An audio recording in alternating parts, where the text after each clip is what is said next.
আমরা নির্বাচিত হয়েছি, সুতরাং আমরা ভিন্ন কিছু হয়ে যাইনি।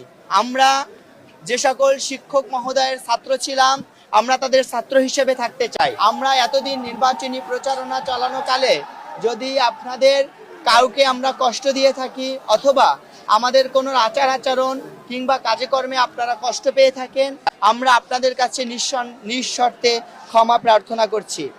সম্মানিত সাংবাদিক ভাইরা, আমরা নির্বাচিত হয়েছি, সুতরাং আমরা ভিন্ন কিছু হয়ে যাইনি। আমরা যে সকল শিক্ষক মহোদয়ের ছাত্র ছিলাম, আমরা তাদের ছাত্র হিসেবে থাকতে চাই। আমরা যাদের বন্ধু ছিলাম, আমরা তাদের বন্ধু থাকব। যাদের ভাই ছিলাম, তাদের ভাই থাকব। যাদের ছোট ভাই, তাদের ছোট ভাই। যাদের বড় ভাই, তাদের বড় ভাই।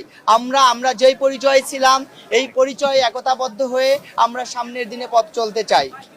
সম্মানিত সাংবাদিক ভাইরা, আপনাদের মাধ্যমে আমরা জগন্নাথ বিশ্ববিদ্যালয়ের সকল শিক্ষার্থী ভাই বোনদেরকে জানাতে চাই, আমরা বিজয় হয়েছি, তার মানে আমরা ভুলের ঊর্ধ্বে নয়। আমরা কোনো ভুল করলে অথবা আপনাদের দেওয়া কোনো প্রতিশ্রুতি বাস্তবায়ন করতে না পারলে আপনারা আমাদেরকে শুধরে দিবেন, আমাদেরকে পরামর্শ দিবেন। আমরা আপনাদের পরামর্শের আলোকে আমাদের কাজগুলো বাস্তবায়ন করব ইনশাল্লাহ। আমাদের জগন্নাথ বিশ্ববিদ্যালয়ের গুরুত্বপূর্ণ একটি বৈশিষ্ট্য হলো আমাদের জগন্নাথ বিশ্ববিদ্যালয় এই ঐক্যকে অটুট রেখে সকল রাজনৈতিক দল, সকল শিক্ষার্থী প্রতিনিধি সহ নির্বাচনে অংশগ্রহণকারী সকল প্রার্থীদেরকে একসাথে নিয়ে আমরা আমাদের সামনের দিনের কাজগুলো পরিচালনা করতে চাই। এক্ষেত্রে আমরা নির্বাচনে অংশগ্রহণকারী এবং ভোট প্রদানকারী সকল শিক্ষার্থী ভাই বোনদের সহযোগিতা কামনা করছি। আমাদের এই নির্বাচনের আমাদের স্লোগান ছিল সংগ্রামে সম্ভাবনা, একসাথে পথে চলা।